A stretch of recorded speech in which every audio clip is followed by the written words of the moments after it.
মুসলমানদের আখেরি গোসলে কেন বড়ই পাতা ব্যবহার করা হয়? কি হতে পারে এর কারণ?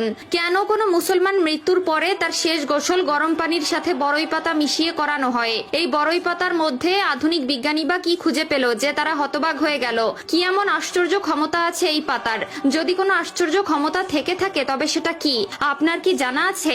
যদি না জানা থাকে তাহলে দেখতে থাকুন এই পুরো ভিডিওটি। এই ভিডিওটিতে আমরা আলোচনা করব কেন একজন মুসলিম মানুষ মৃত্যুবরণ করলে তার শেষ গোসল গরম পানির সাথে বড়ই পাতা মিশ্রিত করে করানো হয়, এবং বিজ্ঞান এই কার্য প্রক্রিয়া বিশ্লেষণ করে কেন আশ্চর্য হলো। তাই ভিডিওটি শেয়ার করার মাধ্যমে নিজে জানি এবং অন্যদেরকেও এই বিষয় সম্পর্কে জানাতে তাদের কাছে ভিডিওটি পৌঁছে দেই। প্রিয় দর্শক, মানুষ মারা গেলে কেন গরম পানিতে বড়ই পাতা দিয়ে গোসল করানো হয় তা জানার জন্য ফ্রান্সের একদল বিজ্ঞানী যখন এই পানির পরীক্ষা করলো তখন তারা এমন এক জিনিস খুঁজে পেল, সত্যি তারা অবাক হয়ে গিয়েছিল।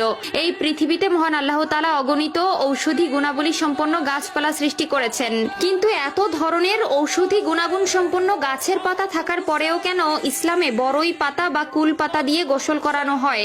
আপনারা জানলে অবাক হবেন। মুসলমানদের মৃতদেহ গোসল দেওয়ার পদ্ধতি নিয়ে ফ্রান্সের একজন বিখ্যাত বিজ্ঞানী গবেষণা করেছেন। তারা বলেছে যে ইসলামে রয়েছে মানুষ মারা গেলে মৃতদেহকে বড়ই পাতা দিয়ে গোসল করানো হয়ে থাকে। তাই আমরা খুঁজে বের করার চেষ্টা করলাম বড়ই পাতা দিয়ে কেন গোসল করানো হয়। এই বিষয়টি নিয়ে গবেষণা করার জন্য একটি পাত্রের মধ্যে কিছু পানি নিয়ে মুসলমানরা যেভাবে তাদের মৃতদেহগুলোকে গোসল করায় সেভাবে পানিকে গরম করলাম এবং সেই পাত্রে বড়ই পাতা ছিটিয়ে দিলাম যেভাবে মুসলমানরা করে থাকে। বড়ই পাতা দেওয়ার পর পানিকে যখন আরো বেশি গরম করলাম তখন আমরা লক্ষ্য করলাম সেই পানির গরমের তাপের কারণে বড়ই পাতাগুলো পানিতে মিশে গিয়েছে।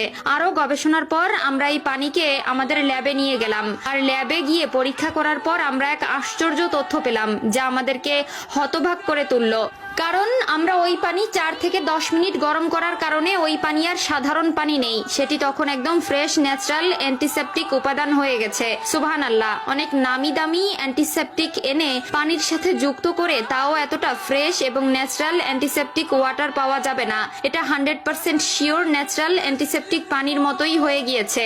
আর এর মাধ্যমে মুসলমানরা এটাই প্রমাণ করতে পেরেছে যে যখন কোনো মানুষ এই পৃথিবী ছেড়ে বিদায় নিয়ে চলে যায় তখন মরার সময়ে অধিকাংশ মানুষ প্রস্রাব পায়খানা করে দেয়, নাপাক অবস্থায় মারা যায়। যখন সাধারণ পানি দিয়ে গোসল করানো হয় তখন তার দেহটি পবিত্র নাও হতে পারে, অর্থাৎ তার দেহে নাপাক থেকে যেতে পারে এমনিতে। কিন্তু বড়ই পাতার মূল উপাদানের মধ্যে এতটা ঔষধি গুণাগুণ নেই, কিন্তু যখন সেটা পানির সাথে সেদ্ধ করা হয় তখন দুটি মিলে সেই পানির ঔষধি গুণাগুণ অনেক গুণ বেড়ে যায় এবং সেই পানিটা 100% অ্যান্টিসেপটিক ক্লিনিং ওয়াটার হয়ে যায়। সেখানে আর কোনো অপবিত্রতা থাকে না।